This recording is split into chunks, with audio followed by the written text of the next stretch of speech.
Welcome to the Chronically Will Podcast, where we hold real conversations with community that need to be heard. On today's episode, I have the wonderful privilege of speaking with Aajahne. Aajahne is someone I reached out to via Instagram. I have never held a conversation with her. So just to let you know, everything from this conversation is organic. Thank you for joining me, Aajahne, on this journey as I set forth on one to take on and over the world together. Aajahne, this is your space. Please give the world an introduction to who you are. Well, hello. Thank you for having me. My name is Aajahne.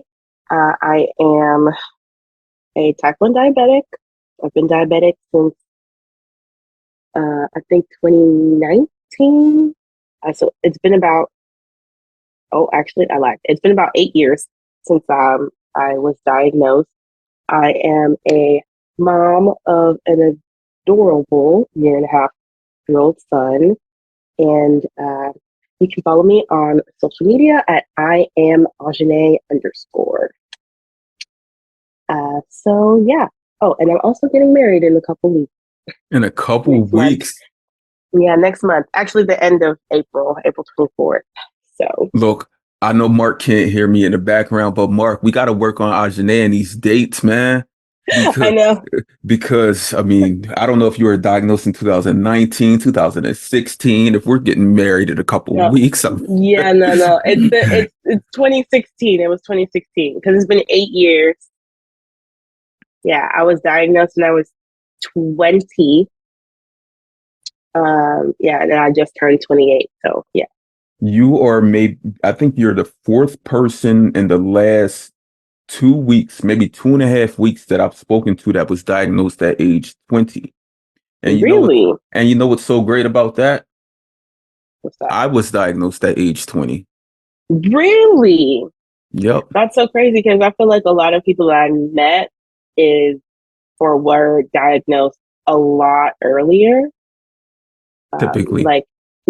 Typically it's like more in their childhood. And for me, it just felt like literally a switch flip.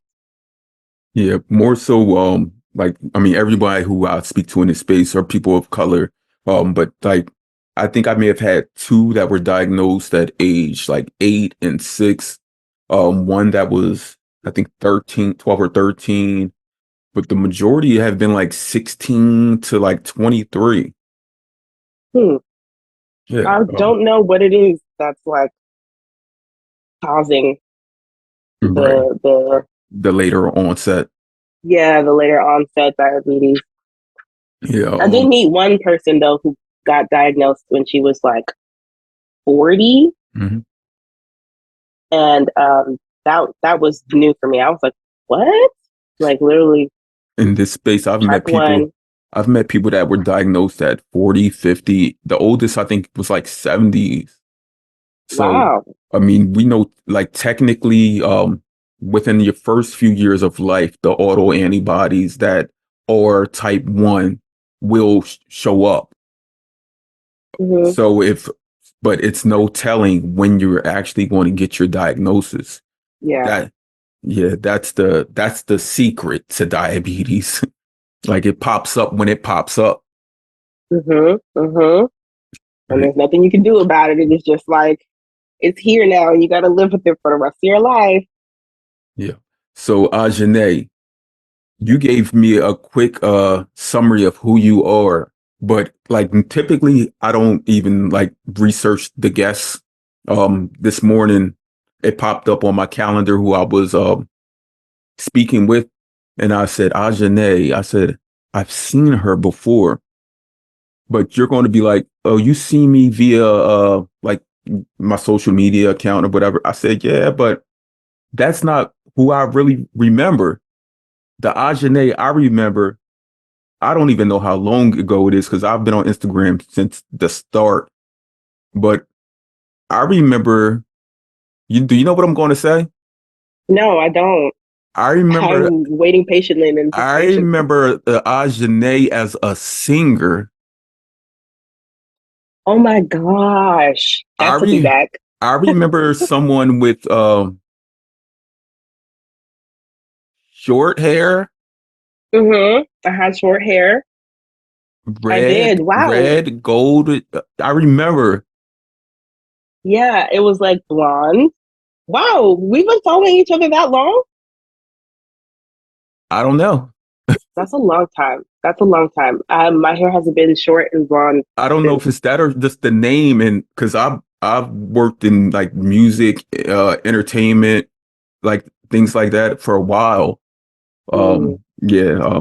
I did I'm used to post singing videos every okay. now and then. Yeah, so Okay. maybe you did see me on Instagram. You probably had something that was like that streamed big for a while at some point where it was Mm. shared. Oh, I don't know about that. Look, I mean, look, even if you haven't, you still got the time and space. I don't know. Look, our energy sometimes winds down, with, especially with a diabetes diagnosis, but you know, you still have the time and space. But Yeah. but I don't really remember your voice, but it's the name that keeps popping up. Like I was like Aajahne, Aajahne. There's not too many Aajahnes. No, it's not. It's not. And I've realized now as I'm getting older, I feel like it's becoming more um, um, used, I guess, more common. Um, so I don't actually like that so much. I like being one of the Hmm. few Ajahnes that you meet. And the way that my name is spelled is like Aajahne with an accent mark over the Hmm. E. So I'm usually like the top person on everyone's contact list and like school and everything. I was always at the top. So Yeah, you were even in front of Aaron, double A. exactly, exactly. I was always the first one in line in school. You already knew. Hmm. Teacher's about to call someone. I'm next. Yeah, I'm first. exactly. Yeah. I mean, the only names that I would think of like that are similar, like I grew up in like mostly the early 90s music group Aajahne. Have you I've heard of ever them. Hmm. um and Dejanay, Proud Family, right? Proud family. That's my show. Look. Yeah, so yeah, those are the names that I remember. So you said that you have a fiance and a 1.5 year old. Hmm. Sounds amazing. Like life is really beginning to life for you. Yes, I mean it's an amazing life. It's beautiful. It definitely has its hardships, as with anybody's life. Um, but I am grateful for the life that we're building here, and my son is such a joy. Um, his name is Noah. He's beautiful, but he's so smart.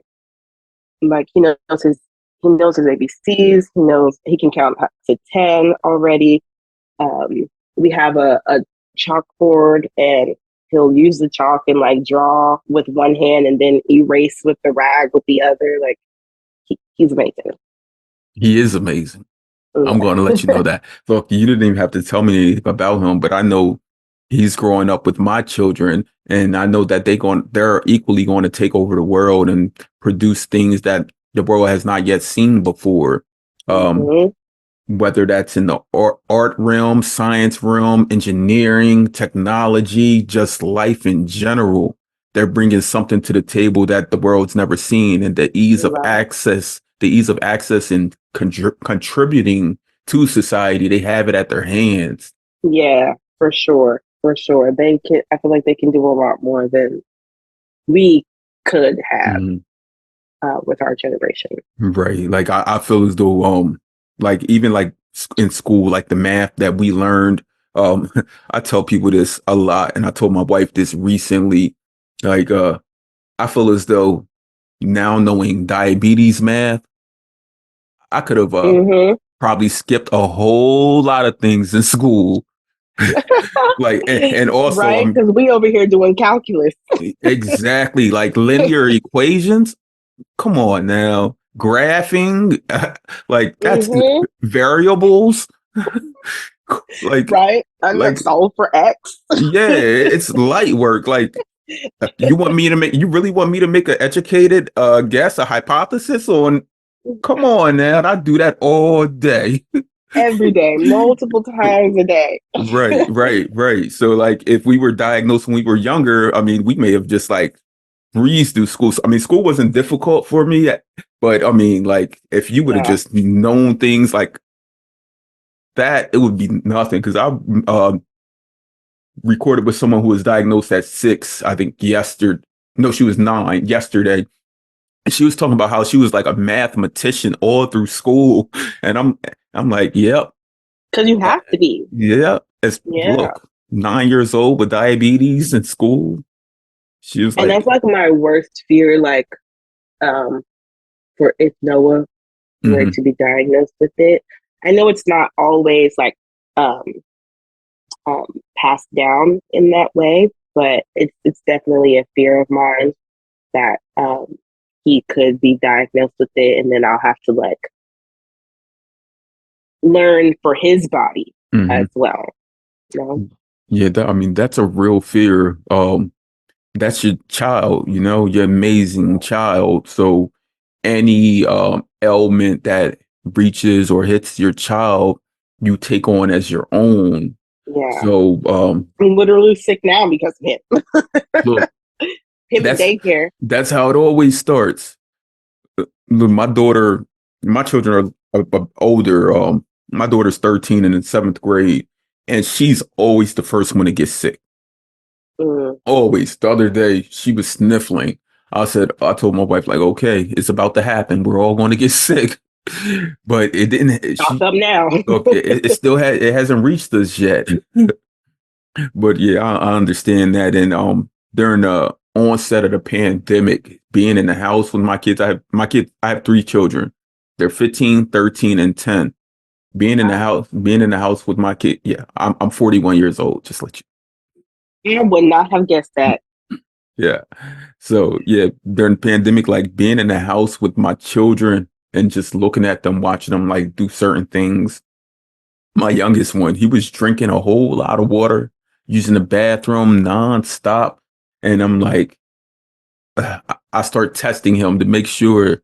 But then I was like, because he was like, Daddy, that hurts. And he was like 6, kindergarten, 5, 6 when like the pandemic began Hmm. Hmm. a whole 4 years ago. Wow. And it don't feel that way. It feels like it was just last year. Time goes by fast when you're having fun. I can't say that it was fun. Not at But all. Not at all. But eventually I did get ordered a trial net kit hmm. that will tell you if your child has any of the auto antibodies that will lead to type 1, and he had none of them. So that was good. How And does that work? so you can actually get it's trialnet.org, where you can get the kit sent to you, Hmm. and you can do a finger prick and you put it into a tube just like you would your regular blood or lab work, and you Hmm. send it and you ship it back to them, and they'll test for the 5 auto antibodies that lead to type 1, and the accuracy is like 98, 99%. Okay, and, I'm gonna have to do and that. I mean, it's 100% free. Oh wow, yeah. Okay, I'm really gonna do that. Right. And to know that I mean, to know ahead of a diagnosis is the key, Hmm. because I mean, we don't want our children to go into DKA. Like that's a Right. whole nother traumatic experience that we, Hmm. like, if we can avoid it, we avoid it. Right. Yeah. Yeah. That it happened to me actually in 2020 In for the first 2020, time. you went into DKA for the first time Hmm. during the pandemic. It was actually right before the world shut down. It happened in Yeah. February, um, like a week before my birthday. I was in the hospital that whole week before my birthday. Um, I wasn't at the time. I wasn't really taking care of myself. It was one of those like I guess diabetic burnout. I didn't want to deal with it. Um, my dad, the year before, my dad um, found this doctor from Africa that said that, he could cure me or whatever. And we went through that whole process, and um, it wasn't great. He had me like take these disgusting pills and stuff and like this drink that he said would, you know, um, re reboot my immune system, I guess. Yeah. And yeah, it obviously didn't work. Um, and but I just didn't want to deal with diabetes at all. So I was kind of just like not even I wasn't I wasn't taking insulin, I wasn't checking my blood sugar, and I lost all this weight. I was like literally a twig. And one day I was just like I was having trouble breathing. I could barely be coherent. And my best friend came over to my house and like whisked me to the urgent care. And then urgent care was like, no, girl, you need to go to the hospital. So they put me in the ambulance, and I was there for like, I was there for a week, and I was like in and out of consciousness for like 3 days. Hmm. It was intense. That's very intense. Like I said, very traumatic, and I'm sure that experience there probably changed your entire outlook on what diabetes is, from a sense Mm-hmm. of it being more than just sugar and food related. It's so much more to that. Mm-hmm. And as a person who's been living with diabetes for, hold on, what's today's date? Today's the 6th. In 4 days, my diabetes will be 21 years old. That's crazy. Yeah. So as someone who's been living with, yeah, it's getting real That's quite a grown. feat. Yeah, Yeah. I'm getting real grown. Round of Yup. applause to you, sir. Thank you. I appreciate you. Maybe we'll take it out to the bar. Yeah, I was just about to say it's about to be Look, legal. look.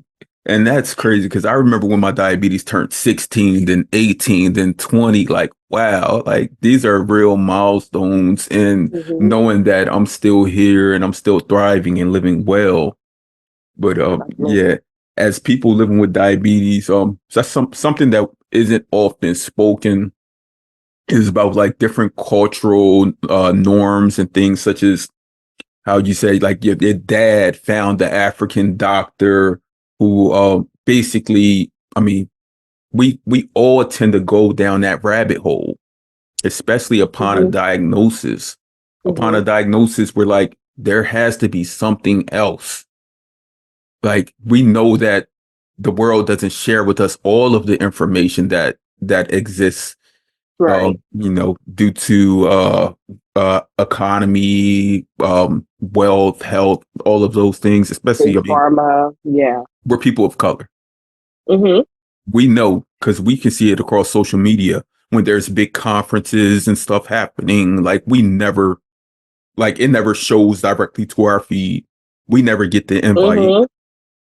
But yeah, that rabbit hole, I'm sure I went down many of them, especially as a young 20-year-old adult being diagnosed. It was like, I lived this entire life before. There's no way you Yep. can tell me that today I have to alter who I am as a being. I know the journey that I was on. I know that path that I was going, and it was more carefree than anything. Right? I was doing whatever, eating whatever, not have to think about how many units is this, how many carbs is this, how much protein is in here, how will it affect the spike in the Look, thought processes the that we have to go stress, through now. I mean, the stress, the anxiety, things like that affect us equally to all of those things. It's so many Mm-hmm. variables. The variables are unlimited when living with a chronic health condition such as type 1 diabetes. And Mm-hmm. that's something that's not seen. And it's very hard for us to like even share that with other people. Because, Yeah. like, To explain it. mhm. Yeah. I mean, Even with my fiance, it's hard to like he does as much as he can, and I try to explain as much as I can. But there's certain things that he just has to sit there and just support me just by his presence because there's nothing else that he could do. right. Supporting by being there in the present is so much more than like just someone patting you on the back and saying, "Oh, I'm here to support you. You're going to be okay. I got you."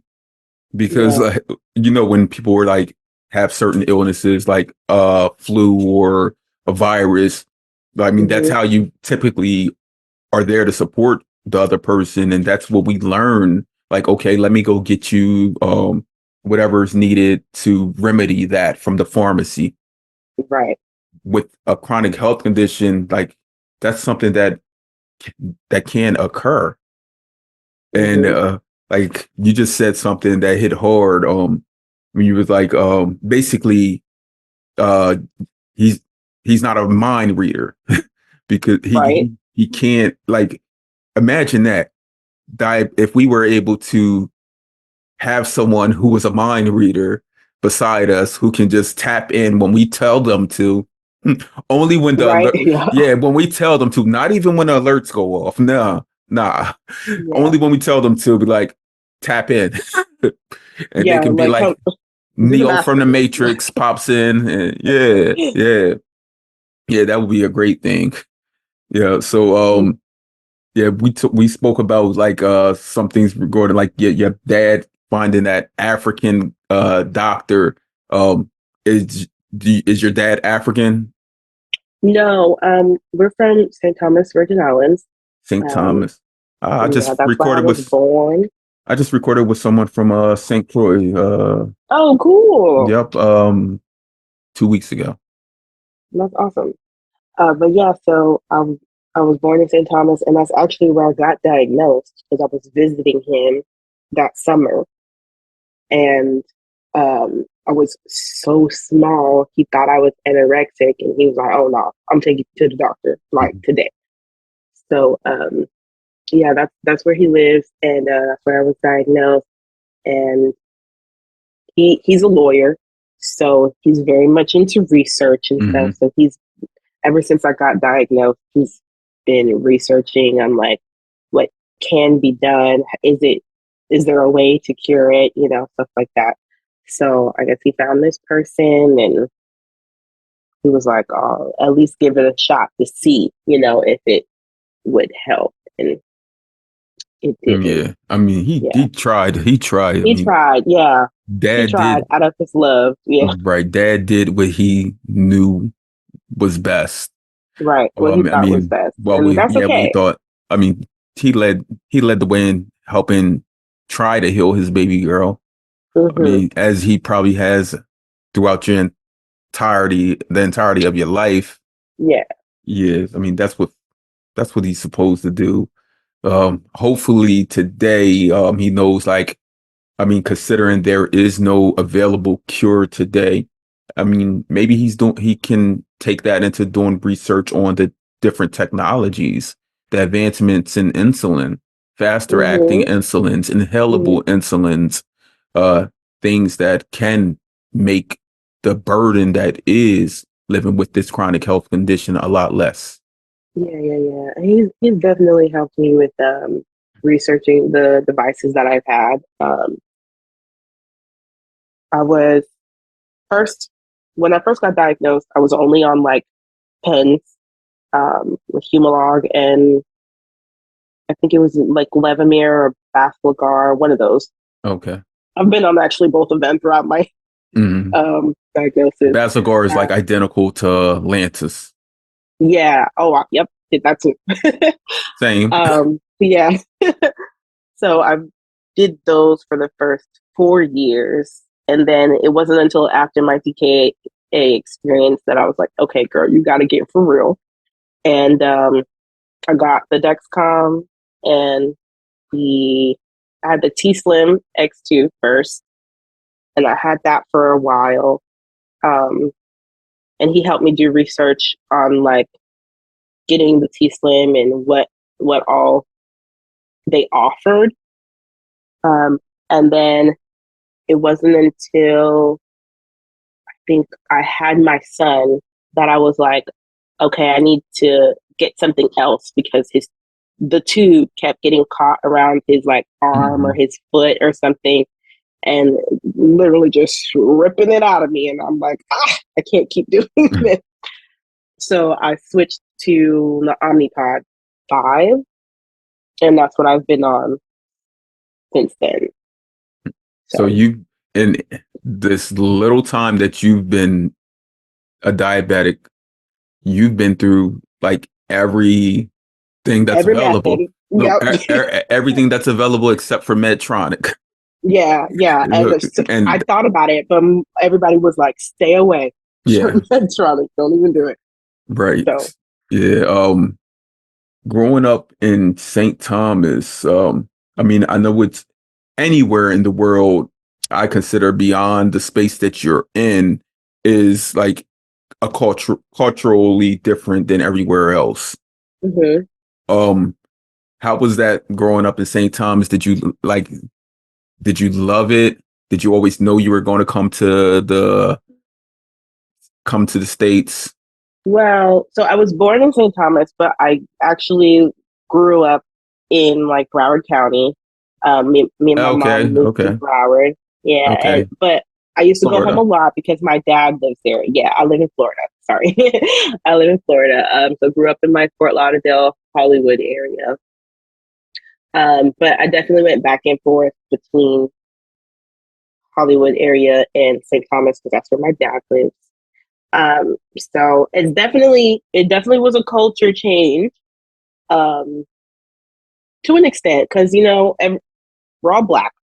Both, well, most of the people in Hollywood Most. were black. Yeah, that I knew, and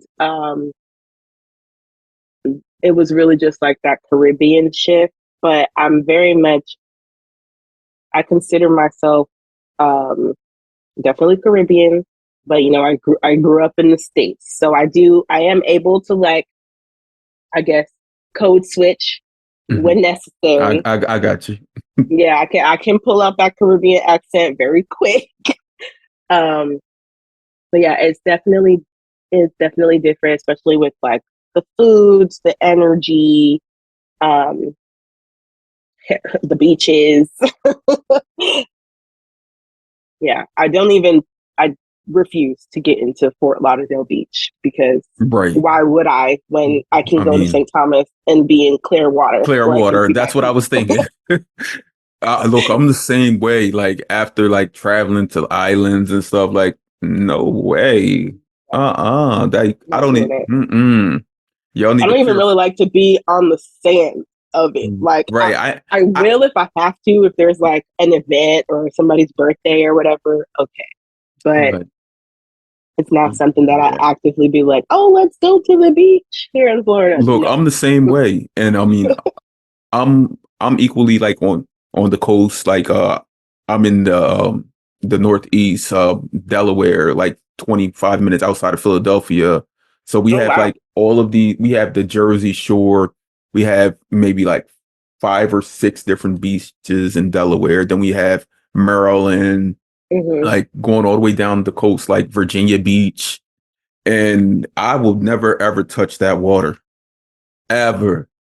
Like Yeah, I know maybe I've seen pictures. That's Mhm. especially Jersey.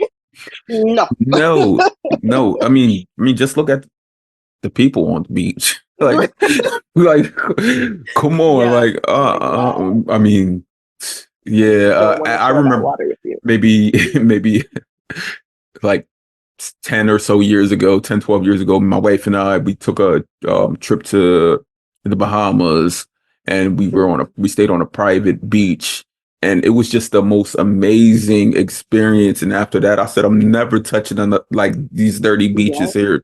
Cause it was like pure white sand and you can Hmm. look down and you can see the life that's moving about in the water and Yeah, to think for that sure. up here, I don't know what's down there. No, for real. It's all muck and like Yeah, they say it's just the sand. It's just the sand. No, it. I don't believe it. right. It's a lot more than that. Do you have siblings in St. Thomas? Yes. So between my mom and my dad, I'm the oldest of 7, I think. Oh, you're a big, Um, big sister. yeah, yeah. So 2 by my mom and the rest from my dad, and yeah, they range from I'm 28, and I think the youngest is about to be 3 or 4. Look, I was going to guess maybe So 10. yeah, no, my dad was like, "Yeah, I guess I'm starting over." That's wild. He said your son needs someone to grow up with. Yeah, I was right. Look. That's crazy. Mm, look. But yeah, so I'm the oldest, and it definitely has its Mhm. responsibilities. I had to tell my dad, like, please stop reproducing. Like, let the 3-year-old be the last, please. Right. So I have my sister is 44. She has a daughter that's 25. My sister has a 5-year-old and her daughter has a 3-year-old. Like, and Wow, they're like the best of friends. wow, that's cute, but Yeah, that's yeah. also like, Right. His uncle. yeah. I mean, but I also grew up. I grew up with my aunt, and who used to live with us, and I think she's like maybe 3 to 4 years older than me, and Mhm. we were really close growing up. So it definitely has its perks. Right, right. Yeah. And you can always just tell people like, you don't want me to get my aunt on you. No, for real. And Look, I don't even look, call her my aunt. I just right. call her by her name. Like, Yeah, yeah. I mean, that's how it is. You said you have 7 siblings, or you're the oldest of 7. I'm the oldest of 7. Yeah. Oldest of 7. Does anyone else, any of your other siblings have any autoimmune? No, not that we know of, at least. How do I need to give a Yeah. rundown of autoimmune? And you can say, yeah. So, let's start with vitiligo, uh, No. rheumatoid arthritis, Mm-mm. celiac disease, any forms of irritable bowel syndrome such as colitis, Crohn's, um, different types of arthritis, Mm-mm. psoriasis. Try. No. I'm thinking off the top of the head. Is is asthma a chronic disease? It's a chronic disease, but it's not considered autoimmune. It's not autoimmune. Oh, okay. Okay. So then no. I'm the only one. Look, And actually I'm the only one, like, not just my siblings, but like out of like cousins and stuff and the immediate family, I'm the only one. There's only one other person on my mom's side of the family, which is huge. And I think she's like considered like a third cousin or something, who also has type 1 and was diagnosed around 20 something. We were both diagnosed in college. So we're the only 2 people in the entire family that has diabetes. look, I found a link then. It's on your maternal side because usually it Yeah, skips generations. yeah, Like for me, yeah. it's myself and I have a first cousin who was diagnosed maybe like 8 years after me or something like that. I don't remember. But Mm, also like doing like background checks and history on my family, we found out that almost 2 years ago that my great grandmother more than likely passed from type 1 diabetes, not being diagnosed because she was in a hospital. mm, She actually was in a hospital for 2 weeks. They said she had got frail thin. My grandmother was 19 at the time. She had got frail thin, and they didn't know what her diagnosis was. But on her death certificate, it reads death due to acidosis. mm. Yeah. So, and Wow.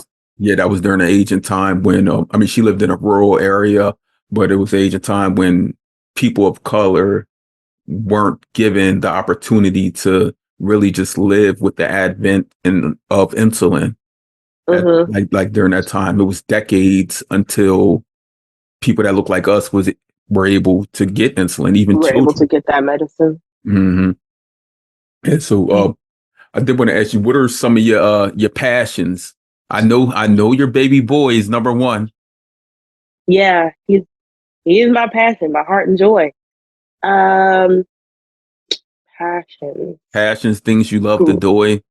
do. Like, do you love to cook? Um, I enjoy cooking. I don't enjoy the cleaning, but I enjoy cooking.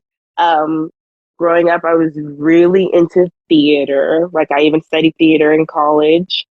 I would love to get back into that, but it's just a matter of like having the time to like do rehearsals and such.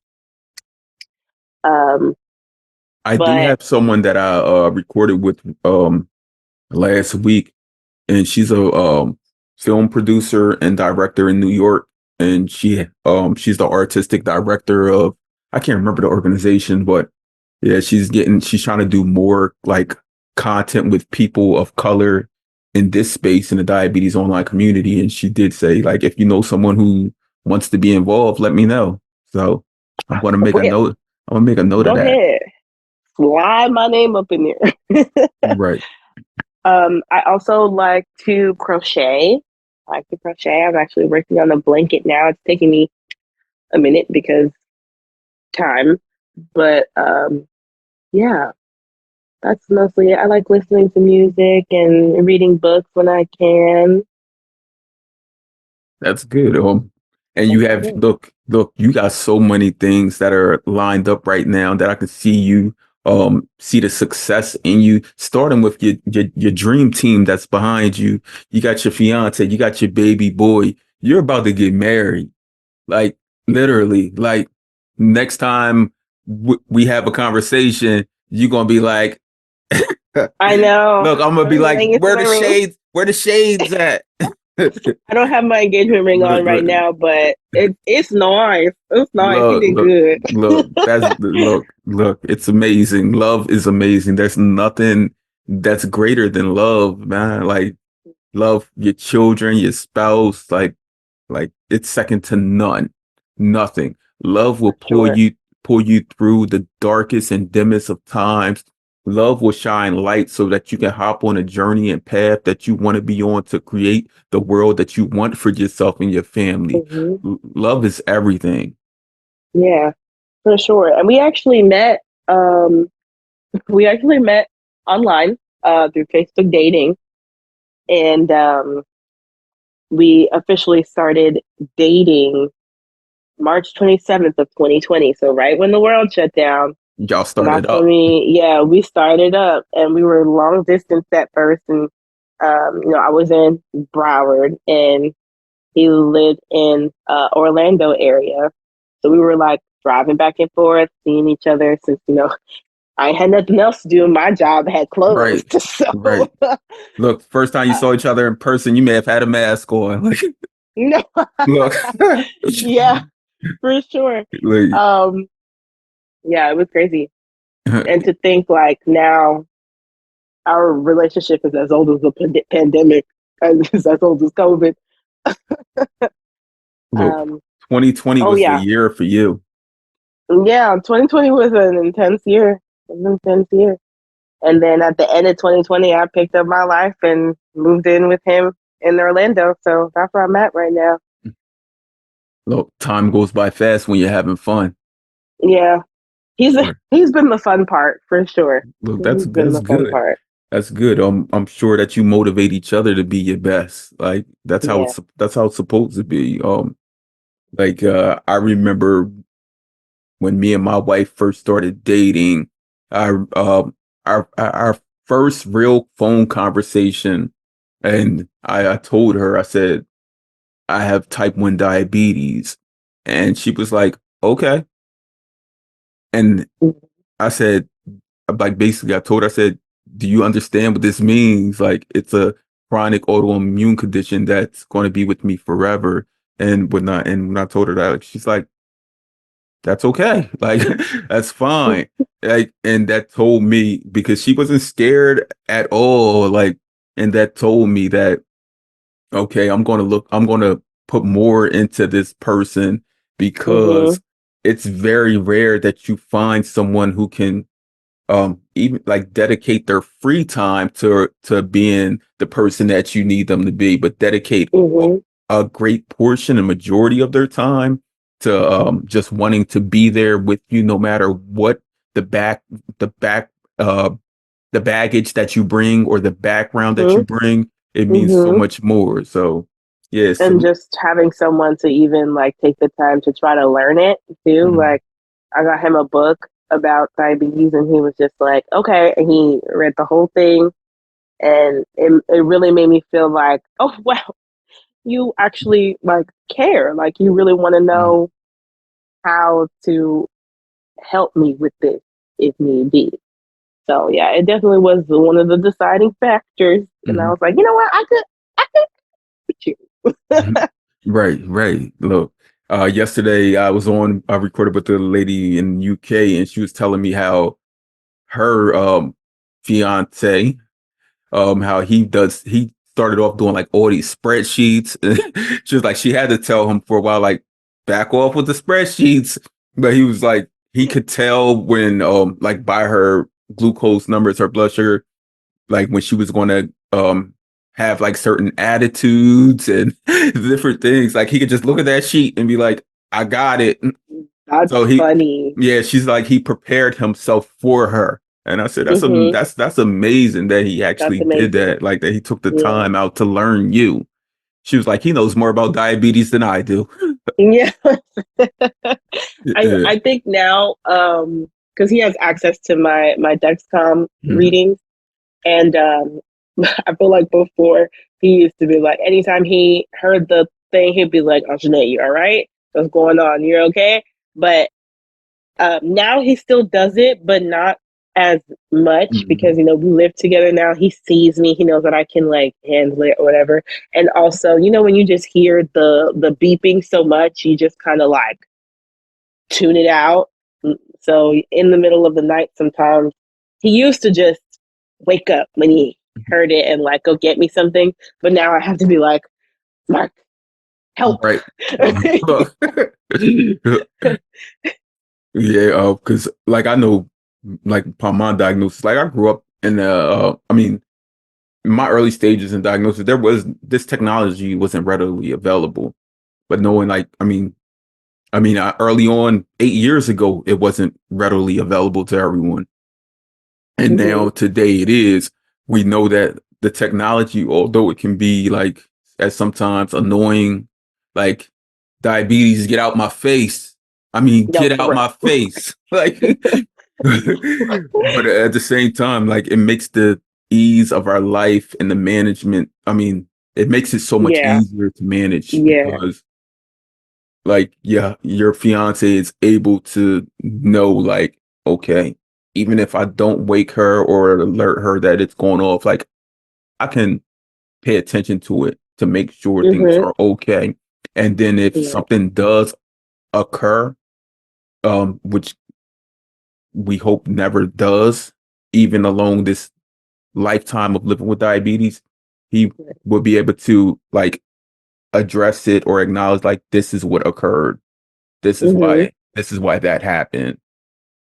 Because Yeah. I've heard many stories of people like being found unconscious or seizing and people laughing at them or thinking that they were drunk or whatever, uh, getting arrested.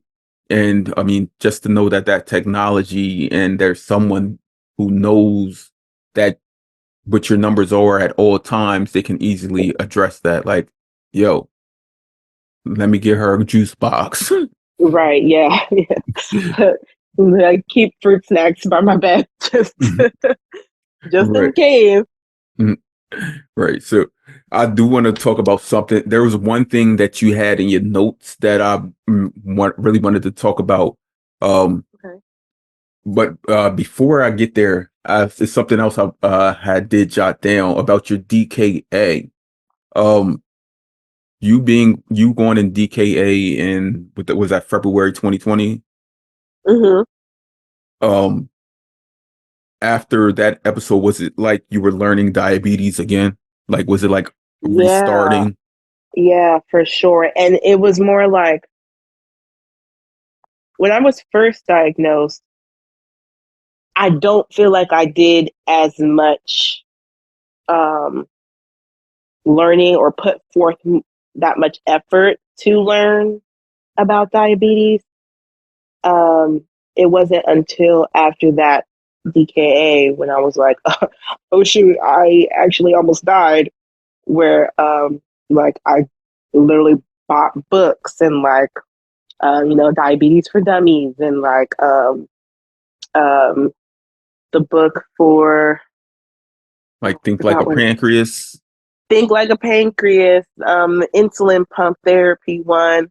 Um yeah, it wasn't until after that happened that I was like, okay, I really need to take this serious because, I scared everybody. I scared myself, my mom, um, everybody. People who I ain't seen in a minute was like, Aajahne, are you okay? Right. Like, don't do that again. Like I didn't purposely do this. I know that upon my own diagnosis, I don't know about yours, but I wasn't given the education and resources that you see people Yeah. going home with. And Yeah, there's so no, many. at all. I was given a paper, maybe one or two papers, a little pen, what's it called, stapled together, and they were Mhm. just like, here, this is what it is. This is a summary of what you'll have to deal with, and that was that. That's all I was given. And they're like, you got to do this for the rest of your life. Take these insulins, and I was just like, mind you, growing up, I was terrified of needles. Like my parents used to have to hold me down in the doctor's office for me to get my vaccine shot. Like I was not a needle person at all. So to then have to flip a switch and now have to like be doing this for the rest of my life, I think that's why for the first half of first 4 years of my diagnosis, I was just like, I don't I don't want to do this. And it took me going into DKA for me to like be like, all right, girl, at this point, it can't be about fear anymore. You got to get Mhm. over it. So, yeah, now, now I'll do a needle, no problem. It still be hurting, but Right. sometimes, because I feel like now my whole body is scar tissue. Right. I mean, we do go through. We got to even do like the quarterly blood draws and Yeah. like And now I'm yeah. just like, okay, which arm do you want, left or Hmm. right? And Like I'm just, as long as you don't got to poke me twice. no, for real. But I Right. did find one person who's really good Mhm. at taking blood for me, who's Okay. also a person of color. So that gave me That's how it some is peace. always. Yeah. And she's a sweetheart. So we just be sitting there chopping it up while she's taking my blood. And then she'd be like, okay, so I'll see you in 3 months. Yeah, yeah, all of the phlebotomists that I go to are people of color. My endocrinologist is a woman, is a black woman. Like, yeah, because we know culturally there's a lot of things that truly are different, and Hmm. just the way like we speak to each other, we understand each other, we feel each other Yeah. because like we've all been on a road or a journey to succeed in certain avenues, and we all take like Yeah. similar steps to getting there. Um, Hmm. knowing that you have a team that's willing to go in and do like the intricate steps so that you can be your best, like means everything. And like Yeah, for sure. when we're diagnosed with type 1 diabetes and not receiving that education on onset, like it's it's another traumatic episode once you find out Hmm. that you weren't gifted this just because, or I mean that it's not a perceived thought or perception just because of what you look like. Hmm. Hmm. Right. Yeah, it can definitely make a difference. And even when I had my son, I um, had to do I had to get a C-section, an emergency C-section, um, because when you're diabetic as a Hmm. woman, they say it's high risk, and they really push the induction of Right. of the birth, and they say it's because of the diabetes. I will never do that again, Mhm. ever. Because I feel like I was forced to have the induction, which then led to the emergency C-section because my son's heart stopped, and I think it was because he wasn't ready and my body wasn't ready yet. Right. That physical trauma. Right, right, right. And I feel like with that emergency C-section, one thing that helped me somewhat calm down or ease my anxiety was because I had a Black nurse and the doctor that was doing it was a Black woman. Mhm. So it wasn't because, the Black maternal survival rate in a hospital is not very high, especially when it comes to C-sections. So I was so scared and I wanted to avoid a C-section at all costs. But because his heart had stopped, it wasn't really much of a choice. So having that Black female doctor and for her to look at me and tell me in my face, I got you. Like, don't worry about it. I know you're scared, but I promise you, I got you, and you're going to come out of this on the other side, both you and your baby. So Mhm. that really, really kind of like just made me feel like, okay, I can trust you because you understand my fear. Right. She told you, and basically, it wasn't a second guessing or anything. Right. I'm here. I got this, and you will come out on the other side. You will. Your baby will be okay. Like she knew. She Yeah, knew. she knew what my fear. She could. I didn't even voice it, but she Mhm. looked me in my eyes, held my hand, and was like, "I got you," in the most Right. Black way. Right. Black, motherly, sisterly, everything. Like, hmm that embracing of your sister at that moment Yeah. in time was more so like she gave you a hug that Yeah. may not have been hands on, but she gave you a hug and wrapped her arms around you and said, "Baby, I got you, and I got Yeah. you." Yeah. Yeah, yeah. Things like that It are made such truly a difference. needed. When we're talking about like medicine, medical diagnosis, hmm things like hmm uh, even like upon diagnosis with a chronic health condition like type 1 diabetes, there should be therapeutic measures in place because it's another traumatic experience that I mean, Yeah. and it's not like there be why can't there be a link between endocrinologists and therapists? All of the other doctors are linked. hmm Like you got your endocrinologist. If you suffer from chronic pain, you got your rheumatologist, you got your general practitioner. They're all linked together and they all can communicate with each other. hmm hmm Physical well-being, mental well-being, 50-50. You have to equally put uh, attention into both parts so that the person can come out whole in the end. Right. Right. Right. And in the beginning, when I was first diagnosed, um, the way that the doctor came to me and told me that I have diabetes, it was very much like it was no like bedside manner kind of thing. Like um they took my blood, did the lab work, came back in to the room and she was like, my blood sugar was like 464. And she was like, I don't know how you're not in a coma. And I was like, what? Why would you say that to Right. somebody? When you don't even know Like, anything about blood sugar. right, like you that should have been an internal thought that you kept in your head and not said out loud to the patient. And and she was like, "Yeah, I don't know how you're not in a coma. I don't know how you're not dead. And you have type 1 diabetes. It's 4 times." She's like, "Your blood sugar is 4 times the normal rate." And then she was like, "I'm gonna go get you some insulin and show you how to do it." And that was it. She showed me how to do it.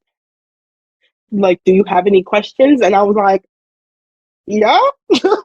Right. All of them, but I didn't know at the time how to articulate what my Mhm. questions was because I was still reeling Mhm. from the diagnosis itself.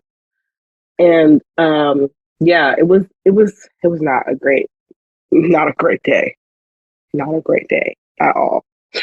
Yeah. Like, so the doctors out there listening, please do better in how Please you do. Please do. um yeah, How you provide this articulate that. information to Yep. people. Like, that's not okay. It's not. I feel everything you're saying because I went through equally the same similar things. Like you said that the doctor told you, basically like you got to take this insulin right now. At the same time, you find that, like they tell you like you got to do this for the rest of your life, but Hmm. they don't really know your life previously. So we've all had ailments or been injured where someone told us we need to do, you got to do this, you got until certain, like especially like with medicine that you prescribed like some tablets for whatever illness, and it Right. says that you have to complete this. How many times do we complete that, like that script? Like it not, Usually not. usually not. So when you tell a person such as yourself that you have to do this for the rest of your life, you have to take this insulin, we see that like it's not too far off from you prescribing something to us before. Hmm. Hmm. And yeah, the medical personnel, they have to, I'm not trying to give them all of like the information. It's not on me. It has to be something that they have to know about, because like it's just proper etiquette when it comes to treating a patient, when it Hmm. comes to prescribing medicines and things like that. You can't just go in, throw the ball, and expect them to catch it. Right. Especially because I don't play ball. Right. My No coordination is training. not great. I can't. Look, no training, ball. Like, Yeah, like what? I could barely catch a baseball, football now, like ever. So, and now you want to throw that ball a whole life at me? Like, yeah. right. This bill, I felt like I got hit with like a bowling ball. Like somebody Mhm. threw a bowling ball in my chest, and now I've just got to deal with that for Right. the rest of my life. Whatever happened with like the tennis ball first? even Right? even a Like rubber like kickball or the beach little soft ball. one. Yeah. Yeah. But nah, you're gonna take this bowling ball, and on top of that, you're gonna take this cinder block. Matter of fact, I'm going to just throw a No, whole for new real. life at you. A cinder block is the perfect analogy because that's really what it felt like. Right. That's really what it Because felt it's like. literally like no breaking through it. Hmm. Do you remember your life before diabetes?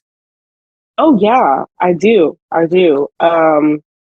I was in college when it happened. So I remember being like that first that my freshman year of college, I actually worked at a dining hall. So I was around food all the time and would just, take little cookies or whatever I wanted. I was friends with the chef, so I would get like custom made stuff that wasn't on the menu or whatever and not have to think about it. When they say the freshman 15, I gained like the freshman 30 because I was just, I had unlimited access to the Right. food. Um, but then after I left that job, that's when things kind of, I think I had got sick with like the flu or something. And then after the flu, I started noticing different things like the excessive hunger, the excessive thirst, like to the point where like it was so bad. This is very embarrassing to say, but it was so bad to where my thirst, I would like walking through the cafe or whatever, I would see people's unfinished drink and I would have to fight the urge not to take it because I'm like, Aajahne, that's disgusting. Don't do that. But my body was like, girl, you need this. You need this drink, whatever it is, even though I had already had something like a few minutes before. But I do remember also like living like with my parents growing up, just not having to think about, um, like me and my dad, we used to eat Oreos all the time. Just that was our thing. We would eat a whole pack of Oreos, just the two of us. Um, Now I can't do that. If I do that, I'm a just go Look, ahead and roll me to the hospital. I Okay. mean, you can do it, but at the same time, like, how can you Like I manage shouldn't. that? How do you Yeah, manage exactly. how much insulin you're going to be putting in your body, the insulin duration? Like, Mm-hmm. yeah, that's Mm-hmm. How many cookies are actually in uh-huh. um an Oreo pack? And I'm not talking about the regular size. I'm talking family size. Right. Look, I So remember going yeah. to like buffets and stuff in the past, like Yeah. I can't do buffets now. I mean not at I all. You can, can, but but it's yeah, I it's really not can, but worth I it. don't. Yeah, it's not worth it. It's not worth it. And I mean, sometimes I'm not gonna lie. Sometimes I'll be like, you know what? Forget this. I'll take this much insulin and then just deal with the consequences later. Which is not recommended to people out Mhm. there, but you know, She's going sometimes I off just be like, She is going off a lived experience. exactly, Nothing, exactly this is not medical advice, so do not take at this. all. Like this is not recommended. Okay, but every now and then I'll be like, whatever. I'll deal with the consequences later. Mhm. But then also having a pump definitely makes it a little bit more easier for me to um, combat whatever the repercussions are for those times where I'm just like, I'll eat this entire tub of ice cream and deal with it later. But I'll definitely try not to. I try not to. It You doesn't try always not to. work out I that way, mean, but I try not you have a wedding coming up, so when you to. indulge as you please. Look, Yeah, look, the stress of that alone I'm makes me sure wanna. someone's going to have to be following you that day on that app because you got Yep. so many other things at play, and I mean, Yeah. it's going to be the most amazing time of your life. Like Okay. seriously, it will be. It will be. Just yeah, just love it. Honestly, I think Love the moment. the stress Hmm. of it is definitely playing a part in my blood sugars. I've been like yesterday was really difficult for me, just diabetes wise, life wise. I had to go pick up my son from the daycare because they said he was sick. So that just it was a lot that day, and I'm like trying to do wedding stuff, and my blood sugar just kept tanking and tanking. And so last night I literally had a breakdown because I had a low blood sugar. My son wasn't going to sleep or was refusing to Hmm. lay down. He just wanted to play or be in my arms.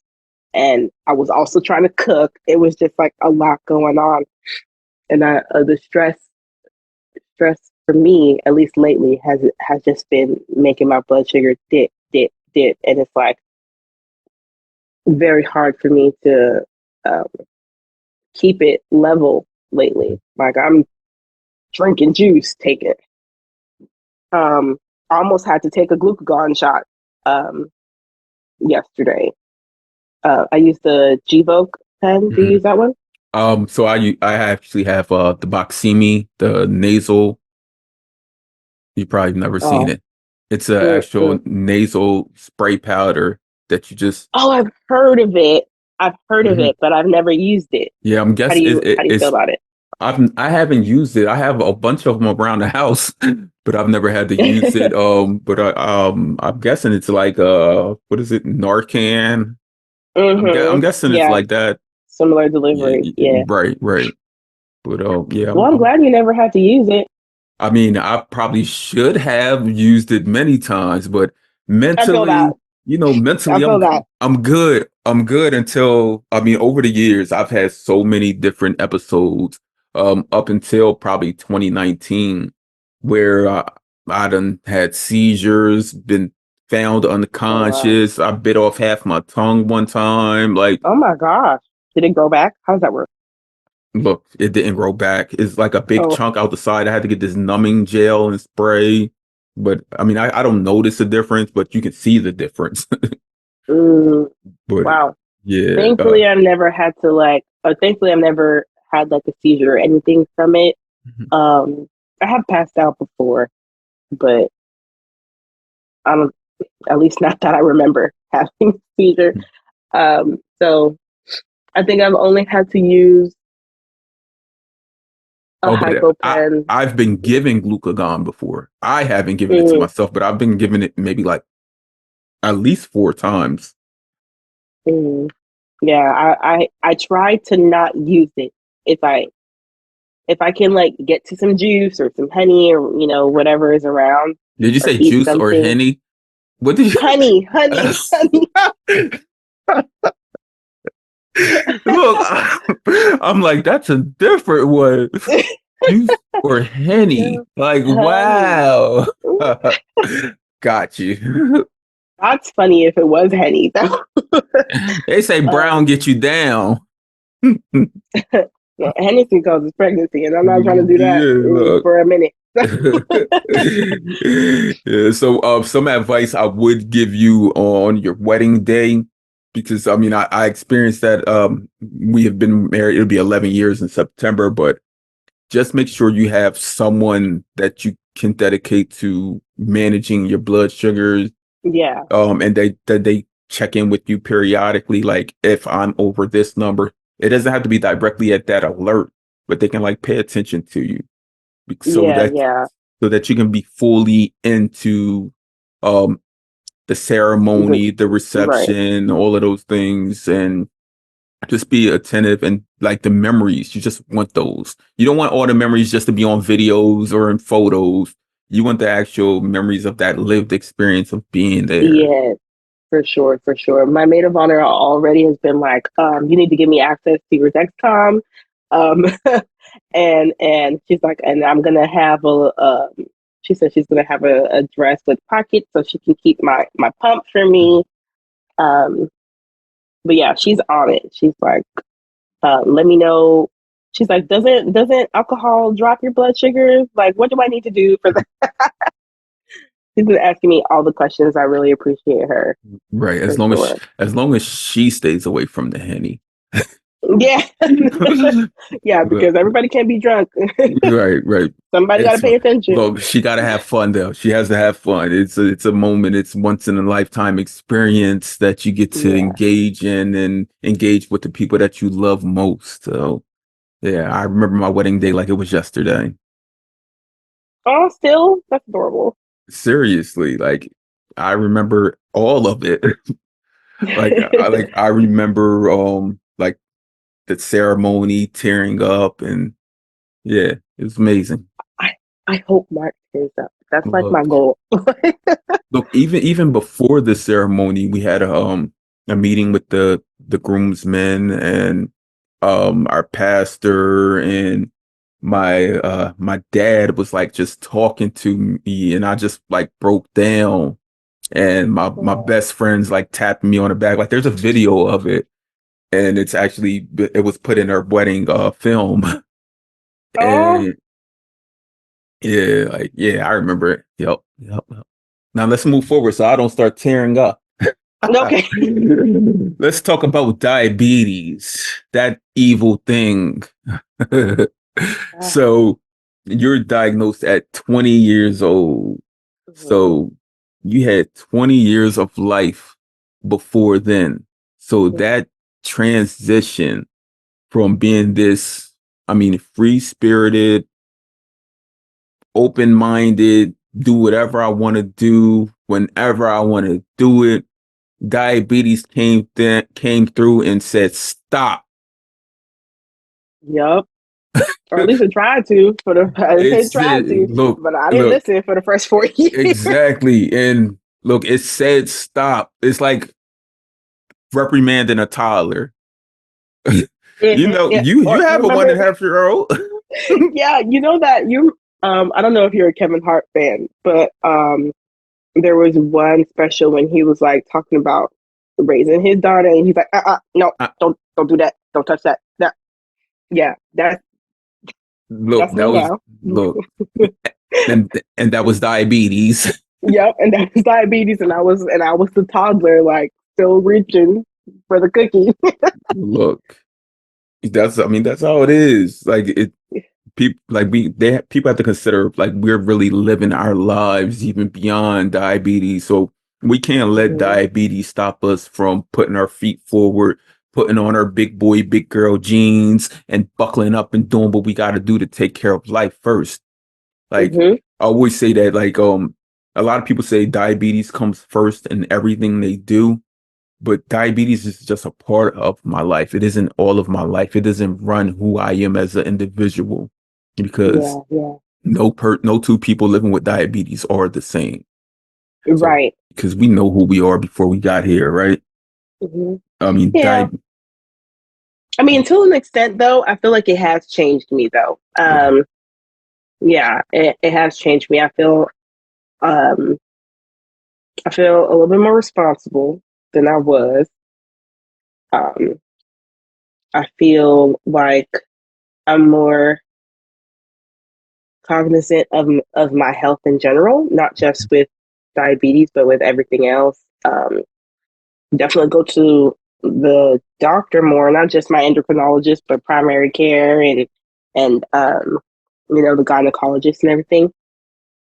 Um, and I feel like it's made me more perceptive to other people in the way that, like, I guess, I don't want to word this into what, like, how other people, maybe going through going things, through or like, things. yeah. It makes me more like, okay, maybe she's not talking to me crazy because of something that I did. Maybe she's got something going on that even she's not even fully aware of, because I remember when I was before I was diagnosed, I felt like I was a lot more snippy at people, and I didn't know why. Um, The altered mind. yeah, exactly. So I Yeah. feel like it's made me be like, okay, girl, maybe it might not be you. It's probably them, and I feel like it helps me extend more grace to people. Uh, So yeah, yeah, I truly understand that.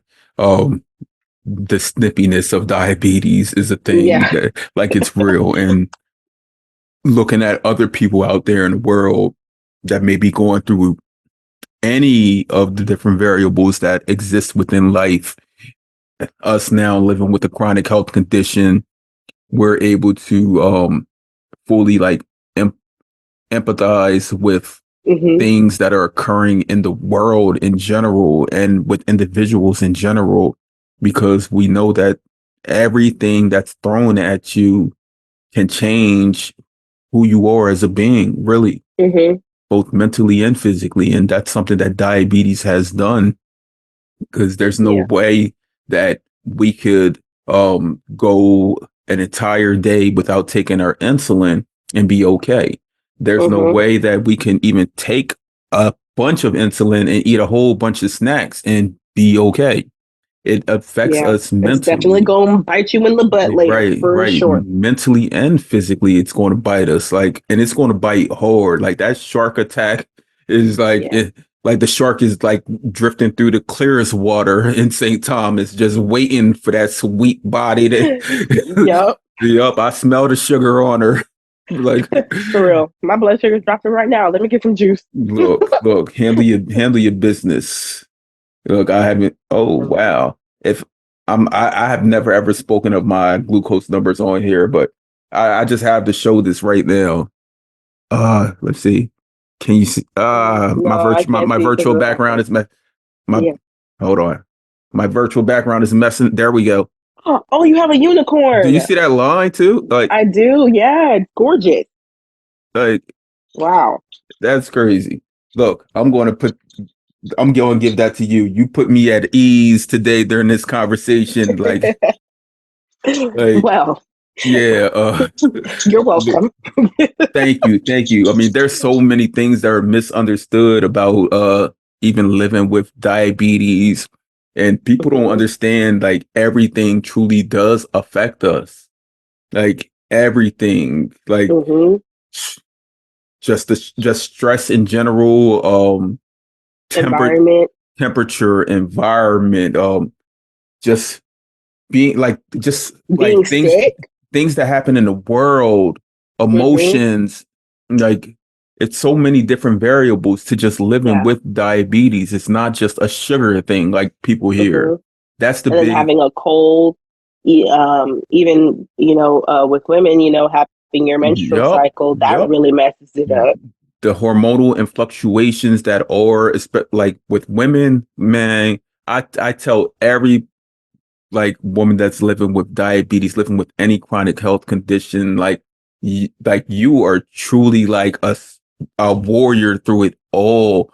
Because to know that you not only living with diabetes or a chronic health condition, but on top of that, like since your young adolescent years, preteen years, like you've been dealing with this, and now I see like even I'm able to see virtually, and even people that I work with on a personal or private matter, how glucose numbers like are altered even like a week ahead of you getting your menstrual cycle, and even after like the fluctuations that keep bouncing back and forth. Mm-hmm. And not Mm-hmm. only is it affecting your body, it's affecting you mentally. Yeah. Like, and y'all just push through. Like, Because we like, ain't got no choice. like that What else we strength. gonna do? Like, I right. actually saw I saw this reel on Instagram the other day where it was like this um woman of color, this black lady. She was saying that like being a woman, like we have to do all these things. We have to cook, clean, birth the kids, take care of the kids, all this stuff that we have to do that's not even a part of our Hmm. jobs. Right. Like we have to have a full-time job just to, survive. Um, at minimum have a full-time job. Like right now I'm working like three. Look, I was about to tell you, I was going to say, Aajahne, whatever you do, never ever pick up another job because you got a job as It's too being late. like you It's got a too job late. as being a mom, you have your regular job, you got a job of diabetes, like a job Mm-hmm. of wife, like Mm-hmm. another And now job. I'm doing, yeah, Look, I work I clean houses now look, you got more to keys help than pay for this winter. more keys Yeah, than I a got more keys janitor. than a janitor, Yeah. for Look. real. And the lady was saying, like, in the next lifetime, God, just make me a tree. Tree me, please, because I don't want to do nothing else. Right. They stay around forever. Just wanna, I just want to exist and not be bothered. Mm. That's very interesting. I think I've seen that maybe this past week. And Yeah, it's yeah, kind of yep, been yep. going viral right now. Hmm. Yeah, Yeah. look, and like I said, for you to be a woman, managing chronic health condition and all of the other variables that are existing within you, um, like serious hats off to you. If I had a Thank you. championship trophy right here, I give it to you. I'm going to gift you these flowers in this space Thank because you. you are truly appreciated. Like as my iconic hero says, like, dear mama, you are appreciated. No, thanks. Like Okay, Tupac. that's my guy, 100%. Like the rose that grew Have from you concrete. ever, I think, I can't remember what company does it, but they give out medallions when you hit like certain um, milestones. Oh, you have one. Yeah, I can't wait to get one for my 10th anniversary. I'm gonna This is give the you one. one. This is the one for my 10-year anniversary right here. I How normally did look. I normally wear it, but I have another diabetes tag, like a dog tag, Oh, cool. but, Yeah. and they click like when I'm on a podcast, so I took it Mm. off. Yeah, Yeah, I'm excited to get one. I'm excited to get one. I think I got that at my 10-year anniversary, so that was 11 years ago, and I kept it in a box forever until like last year. I said I'm taking this out. I'm putting it on. Yep, yep, yep. So Yeah, I want one. I want one. 2 more years. just tell them you've been, just tell them you've been there. You've been diabetic for 10 years. Just hold it in the box for 2 years. I might. I might. Look, everybody else does things to get ahead, Mm. and most people are ahead just because of the lived privilege that they are. Like seriously, we must do whatever Yeah. we can to advance in life. Um, I did want to ask you, when you were younger, 8 years prior to the date, at 20 years old and Hmm. diagnosed, Hmm. how did that truly affect you, like socially, emotionally, even with like family and peers? Um, Even though we know, like when we first were diagnosed, we were like, diabetes. We yeah. yeah. I remember. I actually remember when I first did my shot. Um, I remember it was the same day of one of my little brother's kindergarten, I think, graduation, and I didn't even go in because I was trying to figure out how to do the shot. And when I took the shot, as I was doing the shot, I like broke down crying, and I couldn't collect myself enough to go into his graduation ceremony. Um, I'll never forget that day. Uh, I think that summer I was with my dad, so I was just we were both kind of just like learning and trying to figure out how to do things, and I could tell the look on his face when he would see me take my insulin shots, and he would just be like He that couldn't scared, believe like, he couldn't believe oh. it. Yeah, This is the yeah, little girl yeah, I had to hold in my arms when she was getting needles and yeah, exactly, exactly. Like even when I had to do the blood work, he had to hold my hand. So um, to have to do the shots on my own, he was like, he would be like, "I'm proud of you for doing that." He's like, "Cause I don't know if I would be able to." And even now, my mom, when I do it around her, she still gets a little. And I remember one time she had to do it for me, and she was like, "Aajahne, I really don't want to. I really am not comfortable with doing this." And I was like, "Woman, do you think I am? I don't want to do this." right, right.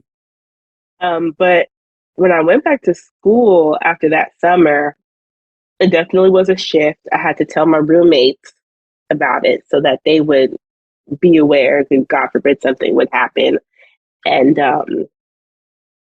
I was working at I was working in the theater department of my school, building sets and stuff. So I had to tell my coworkers and the director of that, because just in case, like I'm on a ladder or something and I go low, if I'm on this 7 foot ladder, 10 foot ladder, somebody needs to know to be Right. able to, know what's going on.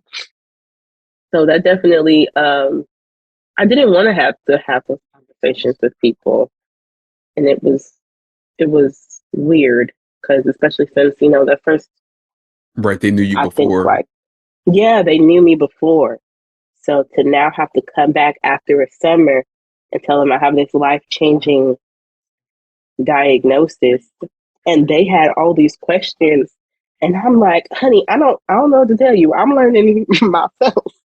So as I Right. learn, It was like they I'll, did no one put on like this diabetes cap that like, like now I know everything. Like, pushed everything due to your brain. Like, no, yeah, I did like, not get a no, diabetes light bulb moment. yeah, at all, at all. I was like, I don't know. They had all these questions. And I was like, can't tell you. I really don't know. Like, what caused it? How did it happen? I don't know. It Magic. just, it just did. I just, Right. Look, now what I'm saying, like things like such as like you said, you got a unicorn. So now I know yeah, diabetes is nothing but magic. yeah. I tell people all the time. They're like, What's it like having diabetes?" I'm like, every day is an experiment. No day is the same. I could have one meal one day and be perfectly good, and the next day have that exact same meal, take the exact same number of insulin at the exact same time, Time. and it could be a completely different result. That's how diabetes So, is.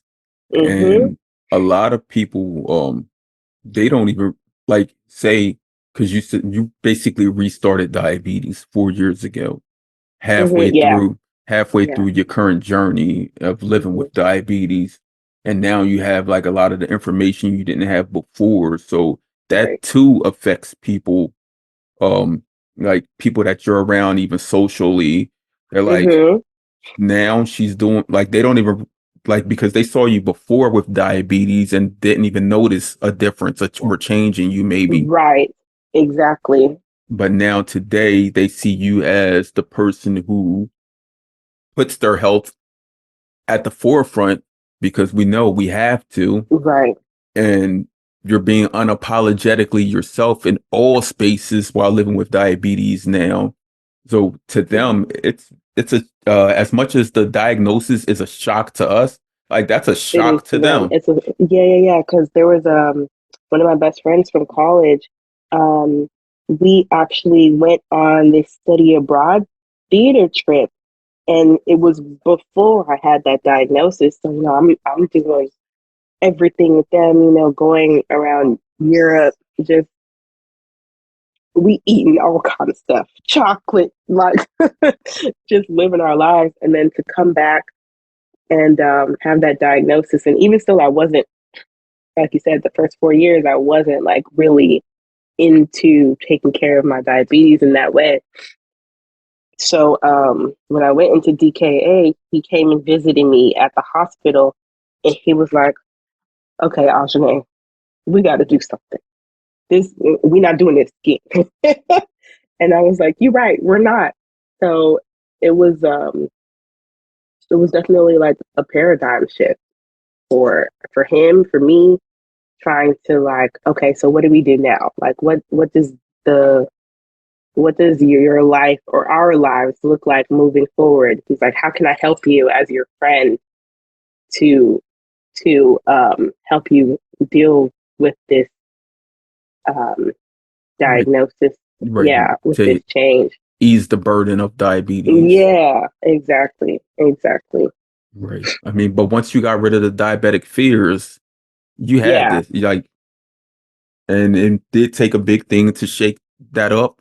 But that big thing, out of that, you've grown in relationship, you've grown Mhm. in family, like you have this amazing joy in your baby boy Noah. Yeah. I didn't write his name down, but you spoke it so much with joy and excitement early on that I remember that.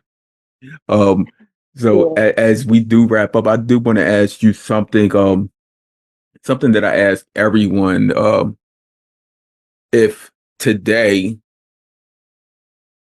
a cure was readily meaning it's been through the process, everyone Like has FDA approved, all FDA that. approved, you got thousands of people who have gone through the trials of it and it's 100% effective, Mhm. meaning a true cure, meaning it's not technology that's stopping you from stopping the highs and lows of blood sugar. Like there's some like it's really like modified, whether it's genetic or DNA or things of that nature, and you're Mm. 100% cured of diabetes.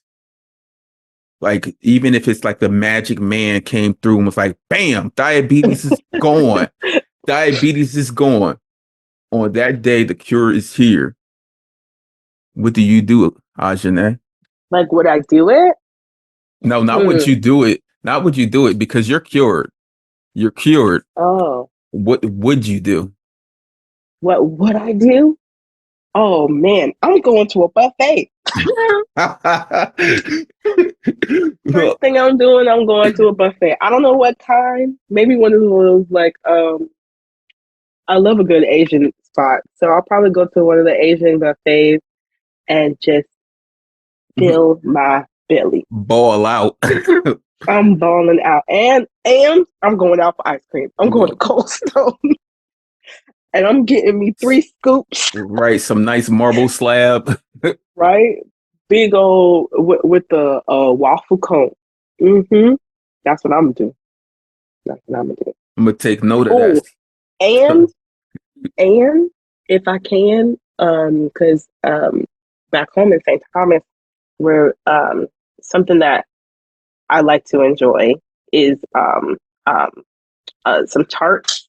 Can you hear me? My headphones just died. I can hear you clear. Okay, Yes. okay. One of them just died. So, um, I would get a big guava tart, and I would just eat that by myself. Don't nobody touch it. It's Right. mine. Yeah, that's what I would do. Go to a buffet, get some ice cream from Cold Stone, and eat a guava tart.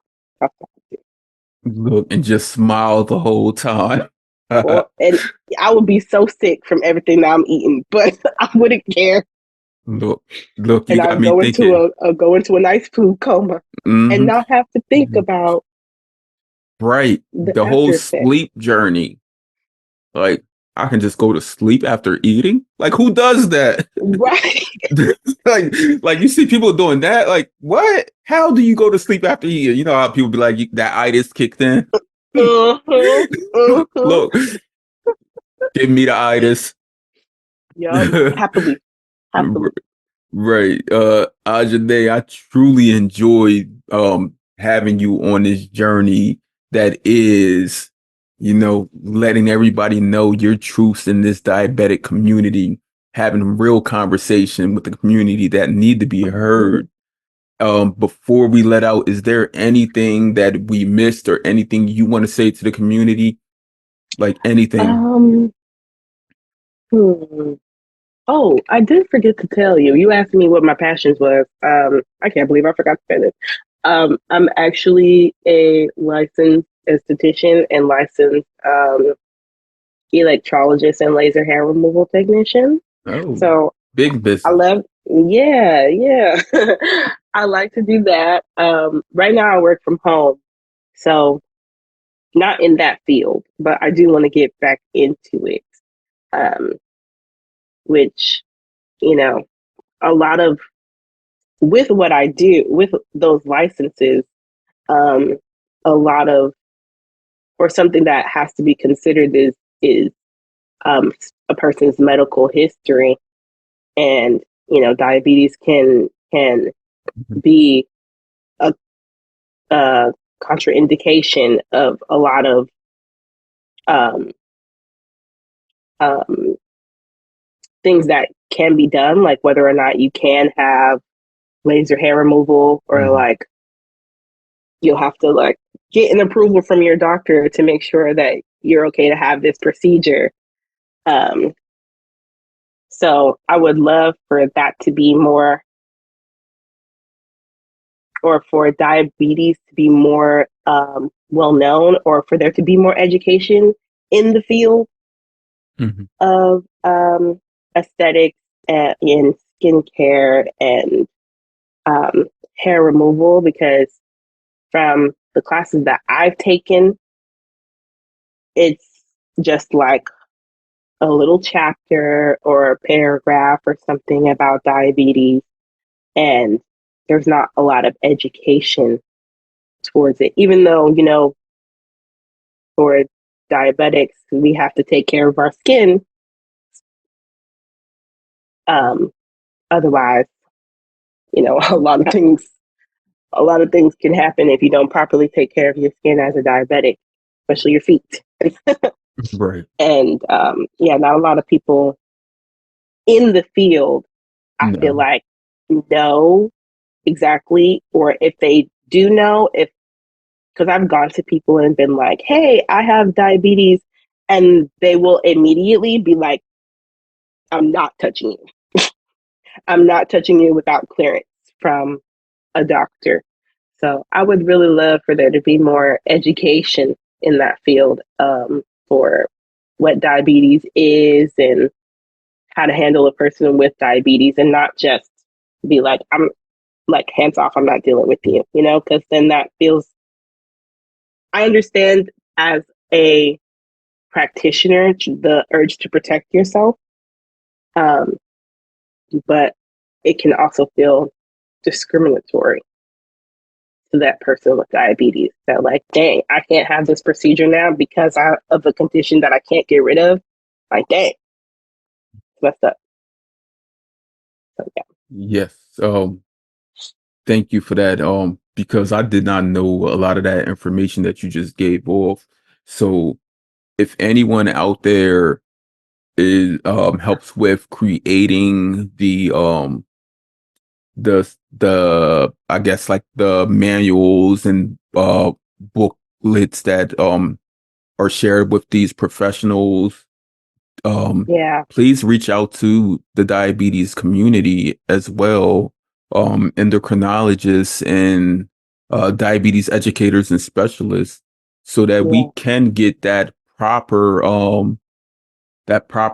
message placed in to the right hands of people who are estheticians, people who work in beauty and things of that nature, so that Mhm. we won't be discriminated against just because we are people living with a autoimmune chronic health condition that we had nothing to do with its onset.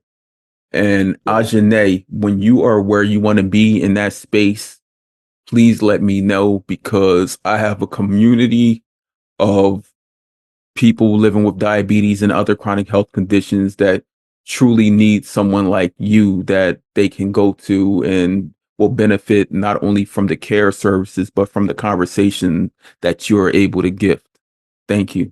Yeah, I will definitely let you know. Thank you for having me. I appreciate it and for reaching out to me. You're welcome.